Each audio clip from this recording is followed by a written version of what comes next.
At 6 a.m., I cracked the door to let in the cool mountain air, still half asleep in my flannel shirt and boots, yawning, craving coffee. The world was quiet, the woods around my cabin cloaked in pre-dawn haze. Then I froze. Not 10 feet away, on my porch, stood a full-grown bear, not in the woods, not on a trail cam. Right here, her massive frame filling the space.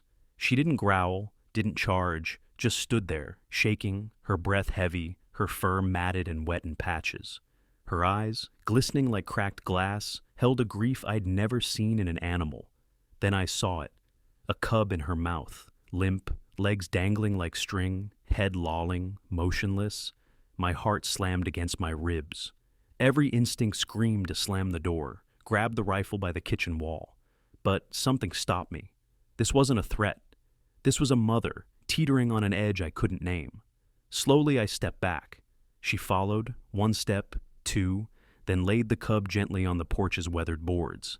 She backed up, sat, and locked eyes with me, unblinking. Against every warning, every story of mauled hikers and wrecked campsites, I knelt. The cub, barely the size of a cocker spaniel, looked dead. Ribs jutted under thin fur, blood crusted one ear, then a twitch. The faintest rise of its chest. I glanced at the mother. She watched every move, her gaze steady, almost pleading. "I'll try," I said, voice cracking like an idiot. "I'll try." I wrapped the cub in my flannel, heart pounding, and backed inside. She didn't flinch, just sat like a statue, trusting me in a way that twisted something deep in my gut. Inside, I laid the cub on the couch, grabbed towels, a heating pad, bottled water, anything I could think of. He was cold, limp, but not gone. Through the window, her silhouette remained, unmoving. I called Mark, a vet who mostly dealt with cows and horses. "Mark, it's me. I've got a bear cub, injured bad. The mother brought him to me. She's still here." Silence. "You been drinking?" "No, damn it, I'm serious. What do I do?" A long pause. "Jesus, warm him up, check for bleeding. No food yet, just fluids like honey water, dropper style. Keep him calm. I'll call Jenny, she's done wildlife rehab." In the kitchen, I mixed raw honey with warm water, using a turkey baster as a makeshift dropper. The cub's tongue twitched as a few drops hit his mouth. "Stay with me," I whispered. I plugged in an old space heater, piled blankets and towels around him like a nest. His breathing was shallow, his back leg stiff, the bloodied ear a sign of something worse than exhaustion. Outside, the mother bear sat, her eyes tracking every shadow through the window. By noon, the cub moved, a lazy paw stretch, testing gravity. I laughed, tears hitting my knees before I realized I was crying. "You're not dying today," I said. "Not on my watch." My living room looked like a lunatic's animal clinic.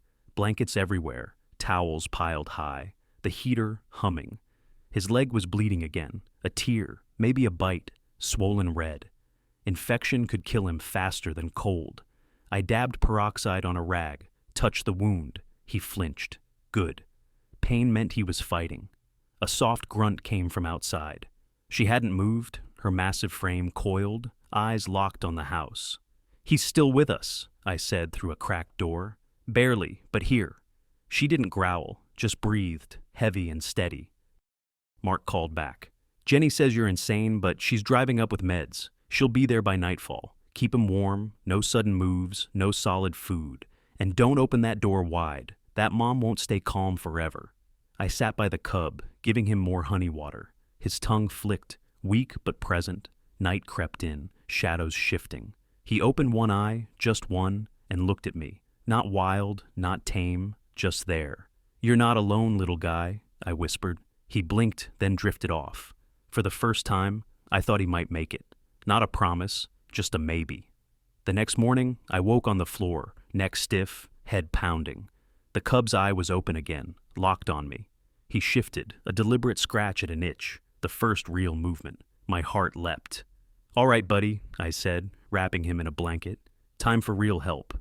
I placed him in a towel-lined plastic bin, set it in my truck's passenger seat. The mother rose as I stepped out, her nose high, breath sharp. "He's okay," I said, voice low. "I'll bring him back, I promise."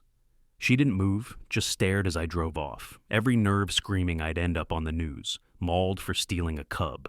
At Jenny's clinic, 40 minutes away, I burst in. "Jenny, emergency!" She nearly dropped her coffee, eyes wide at the bin. "No way! Where'd you get that?" Mother brought him to me, like a desperate delivery. She rushed him to a table. 2 vet techs joined, stunned. "That's a wild cub," one said. "He's half dead," I replied. "Help him." Jenny examined him, frowning at the leg wound. "This wasn't a fall. It's a bite. Adult male, upper jaw pressure. Another bear did this, likely a boar killing cubs to force the female into heat. Brutal." My stomach churned. The mother had fought off a killer and chosen me as her last hope. "What's his chance?" "Slim," Jenny said. "But he's a fighter, and you got him here. We'll try." I watched through the glass as they worked. Fluids, antibiotics. The cub jerked, then breathed, shaky but alive. Jenny looked at me. "You trust me?" "She trusted me," I said. "Now I'm trusting you." I pulled into my driveway at dusk, the cub in the bin, doped up but breathing steady. She was there, rising as my boots hit gravel, her body tense, nose twitching. "He's better," I said, setting the bin down. "Not okay, but better." She grunted, low and worried, then did the unthinkable. She sat, folding her massive frame to the ground, 10 feet from her baby. I waited. An hour passed, then another. Dusk faded to dark. The cub huffed weakly. She leaned forward, sniffed, but didn't take him. "Why aren't you taking him?" I whispered. She laid her head on her paws, staying through the night, just outside the porch light's glow, trusting me to keep her baby alive. By day 3, the cub waddled clumsily, eating goat milk-soaked kibble and mashed berries. She stayed, always watching, never touching the food I left. On day 5, my neighbor Larry pulled up, pale. "You seen the bear?" "Yeah, she's mine." He blinked. "What the hell does that mean?" I explained. His face shifted from confused to pissed. "This ain't Disney. People got kids. What if she snaps?" "She hasn't left my property." He left, angry.